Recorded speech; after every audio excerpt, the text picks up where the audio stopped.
C'est la fin d'un mythe. Et donc toute mon histoire que j'ai présentée concerne la fin d'un mythe en neurosciences, à savoir notre cerveau, quel que soit l'âge, présente les capacités à produire des neurones en permanence. C'est un chantier finalement qui ne sera jamais terminé, un petit peu comme la Sagrada Familia, vous voyez, à Barcelone, donc ce chantier qui n'est pas terminé. L'idée, c'est de démontrer que ce cerveau, s'il continue à apprendre, qu'il fait face à la nouveauté, qu'il sait juguler le stress du milieu urbain, de la pollution sonore et visuelle, ne pas abuser des psychotropes, éviter la sédentarité et enfin s'engager socialement dans une vie active, eh bien, dans ces conditions-là, on voit les capacités de notre cerveau à produire des neurones, et ceci donc, comme je l'ai dit, quel que soit l'âge du sujet. Pour les cerveaux les plus âgés, ils avaient plus de 85 ans, et nous pouvions démontrer la présence de neurones ayant quelques jours d'existence. Alors, c'est pas très vieux comme découverte, puisque cela remonte en 1998, où l'on a pu mettre au point des anticorps qui ciblent des marqueurs produits uniquement pour des cellules qui sont en voie de prolifération. Donc ce sont en général des marqueurs que l'on utilise en cancérologie pour suivre l'évolution des tumeurs, des métastases. Bien, on a eu l'idée d'utiliser ces mêmes marqueurs pour le cerveau humain, et la grande surprise était de démontrer que quel que soit l'âge du sujet, on pouvait toujours démontrer des neurones juvéniles, des bébés neurones, c'est-à-dire qu'il existait une vraie fontaine de jouvence capable d'acheminer en permanence des nouveaux neurones. L'ensemble du cerveau n'incorpore pas des neurones en permanence tous les jours. Donc il nous faut comprendre quelle est la nature de ces verrous, pourquoi sont-ils là et surtout comment les lever.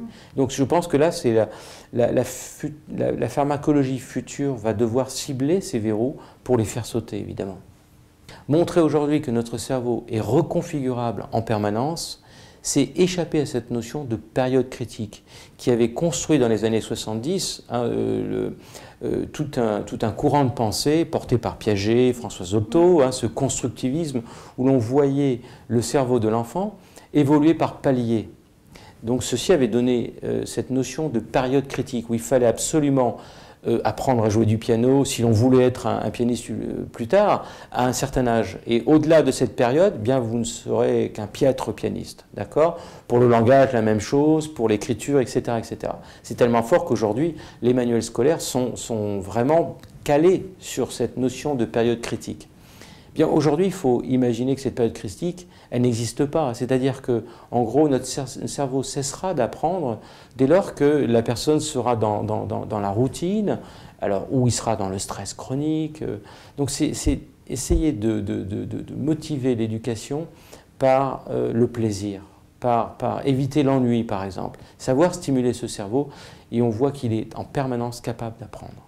Parce que c'est presque sa fonction d'être. Autant nos travaux sont porteurs d'espoir pour améliorer la santé des sujets lorsque cette santé est déficiente, autant il y a maintenant des espoirs qui sont menés dans ce qu'on va appeler le cerveau augmenté, non plus réparé, mais le cerveau augmenté. Évidemment, là, les enjeux sur le plan éthique sont énormes. Y a-t-il une nature humaine à préserver, à sanctuariser? Y a-t-il un seuil selon lequel, au-delà duquel on ne pourrait pas accepter l'autotransformation par la biotechnologie de l'espèce humaine? Évidemment, ce sont des questions que je livre sans apporter moi-même les réponses. Mais vous avez raison, on se rend compte aujourd'hui qu'on a le potentiel théorique d'ajuster le nombre de neurones dans notre cerveau.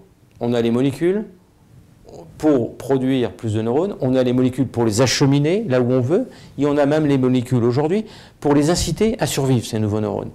Donc, va-t-on vers une ère nouvelle où on pourra chacun à façon ajuster le nombre de nouveaux neurones?